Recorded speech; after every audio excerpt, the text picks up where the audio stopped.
What's going on, guys? SMH Super Mario Hoops back with some more hoops, and today we're going to be talking about our all-time position tiers for NBA, because I've seen a few other people do some all-time tiers, well, not really even just all-time tiers, but just tiers in general with the Tier Maker website. I've seen some basketball ones from like King of the Fourth Quarter. I've seen some Mario ones with the Hobo Bros. So so that kind of inspired me to do this list today. And also I'm gonna be recording all these the same day. So like you see the shirt in like all 5 episodes, like I'm not doing it on different days and wearing the same shirt. So don't think I'm just weird like that. But regardless, let's get into the point guard tiers. Starting off at tier 1 for point guards, I've only got one point guard, and that's Magic Johnson. I mean, the dude's won multiple Finals MVPs. He's won multiple championships. I just don't think any other point guard on this list really even comes close to his legacy. And now moving on to tier 2, I got actually 4 point guards there. First off, I got Oscar Robertson, and keep in mind, when I have multiple players at a tier, I'm actually ranking them 2 in that tier, personally off like my own opinion. So if you don't agree, you can comment down below like your own opinions. But that's what the tiers are for, is kind of to give like a general idea of like where these players kind of sit. But I'm also trying to like rank them as good as I can as well. So I have Oscar Robertson first on my tier 2 list because I think he's the second greatest point guard of all time. And that may be controversial because I have Steph Curry right behind him, but Oscar Robertson also was a triple-double man just like Russell Westbrook, but he did it way more efficiently. He also has a championship, and for playing in the 60s and 70s, he played 14 years, which is actually pretty long compared to most people. Obviously I have Steph Curry number 3. He's won 3 championships, multiple MVPs. I think that's pretty self-explanatory. Next, Isaiah Thomas. He's a multiple-time champion as well, and he also has a Finals MVP. He's actually the greatest Piston of all time as well. And then last, I got John Stockton. He doesn't have any championships, but he made it there multiple times until he ran into, Michael Jordan and the Bulls. But he's very deserving of being a tier 2 point guard because he also leads the league in total assists and steals all time as well. Now moving on to tier 3, the first person I have there is Steve Nash. Now Steve Nash, kind of like Stockton, didn't win a title, but he did win multiple MVPs, kind of like Steph Curry.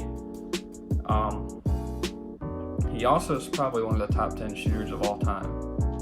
So he's got that going, and he's a great passer. I believe he is 3rd all time in assists behind Stockton, and I believe behind this next guy as well, Jason Kidd, who led his Nets to the finals multiple times and also won a championship with the Mavericks and Dirk in 2011.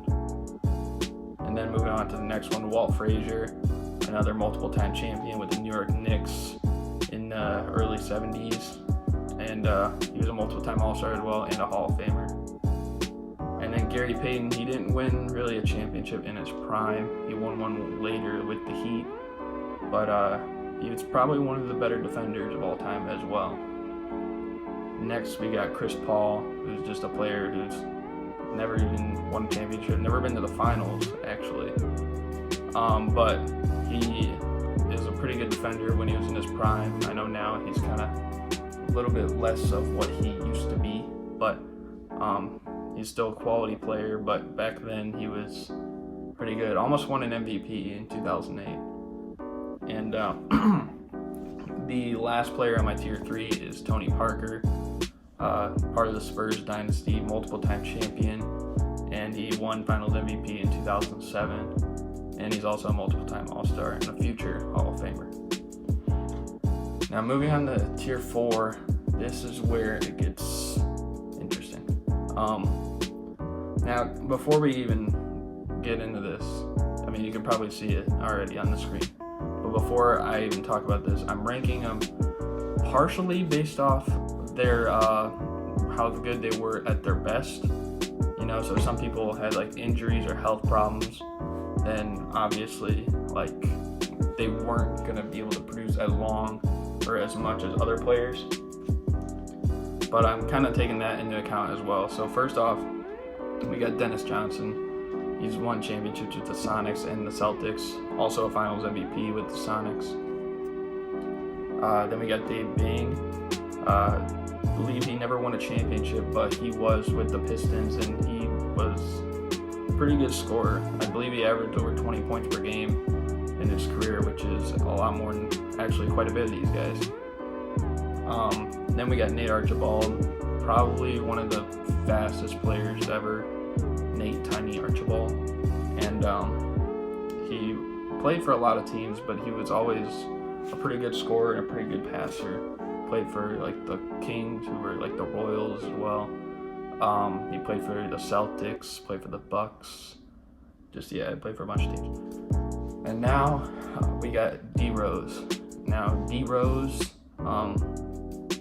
obviously he doesn't have some of the accolades of some of the guys below him, but I mean that's not always the case anyways, because I mean Chris Paul doesn't have as many titles as Tony Parker either, but for the case of D Rose, why I have him above a guy like Westbrook, who's actually next, is because when D Rose was the main guy on the team, he led his team to the conference finals at such a young age and the best record in the league. But what I've seen from Westbrook over the past few years, even when Westbrook's in his prime, is that he hasn't been able to do that. He actually hasn't been past the first round, which I know is a pretty big meme in the NBA community. Moving on past Rose and Westbrook, obviously I have Westbrook there. I mean, dude averaged multiple triple doubles in multiple seasons, so obviously he's got to be on this list somewhere. Next up, we got Penny Hardaway. Kind of similar to Westbrook in the sense that he could get success behind another league guy, like Shaq was to Penny, I feel as Durant was to Westbrook. And then once Shaq left, just like once Durant left, like Penny really didn't accomplish much with the Magic. I know he also had some injuries later on, but he did have a few healthy years in there. Next we got Kyrie Irving. I mean, hit probably one of the biggest shots ever in NBA history just a few years ago. A quality point guard, you know, but I don't know. I just feel like I don't think he's a top 10 player this year. I don't think he was a top 10 player last year. I don't think he will be next year. So, I got him at tier 4. I got him above Bob Cousy. I got to put Bob Cousy in here somewhere. He's a Hall of Famer. He's accomplished quite a bit, but he also did play in like the 50s. Moving on to JoJo White, who is a Finals MVP. Part of that Celtics dynasty. Not the one with really Bill Russell, but like with John Havlicek and Dave Cowens. Next up, we got Chauncey Billups, who also is a Finals MVP. Wasn't really even an all-star until like his later Detroit years and when he was with the Nuggets too. So that's pretty interesting in itself. Next we got Earl the Pro Monroe. He was just a beast with the Bullets and then also the Knicks, where he won a few titles. Next up we got Damian Lillard.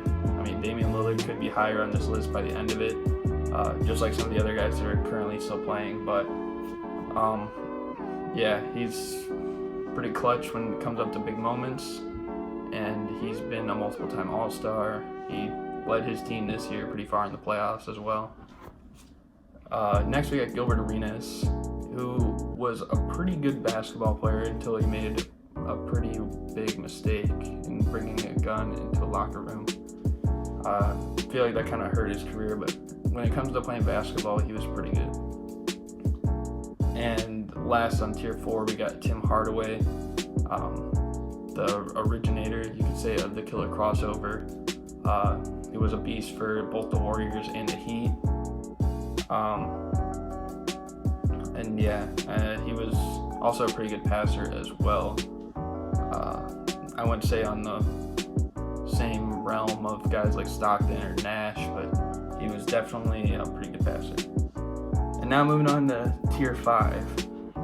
So these are guys that are like, you could say either had like short primes or like haven't really completely lived up to what people thought they were at one point, but they're still pretty good. So keep that in mind. Everyone in here is pretty good, because originally the rankings on Tier Maker were like Tier S through Tier D. Like obviously none of these guys are Tier D point guard. None of them are Tier C point guard. Maybe some are Tier B, I guess, but probably like a B plus or something. But that's why I switched to tiers 1 through 5, because I didn't want to like end up making that cause controversy. So moving on to the first one, we got Deron Williams, who actually about 10 years ago, maybe a little less than 10 years ago, there was actual debate about whether he was the best point guard in the league or Chris Paul. So, I mean, obviously he's got to be in here somewhere, and he was pretty good with the Jazz. Actually got to the conference finals once with them as well. His Nets days weren't really as great as people had thought, but he was still a quality point guard. Next to Stephon Marbury, who is kind of a world baller. Like, if we were comparing maybe his China with this as well, he could be a tier 4, but I'm going to put him tier 5 because in the NBA, he was kind of just like bouncing around teams. Like with you can't even like name which team he was most important for, because he played for so many. The Timberwolves, he played for the Suns, he played for the Celtics, he played for the Knicks. Like, there's just so many.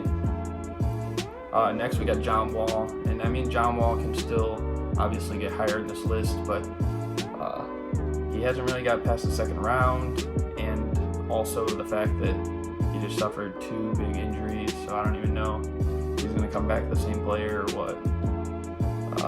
Kevin Johnson is next. He's been to the NBA Finals, and he's a multiple-time All-Star as well.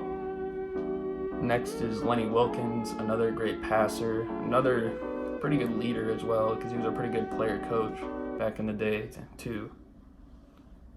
Next we got Rajon Rondo, and Rondo, he's a multiple-time All-Star. He's one of the better passers as well.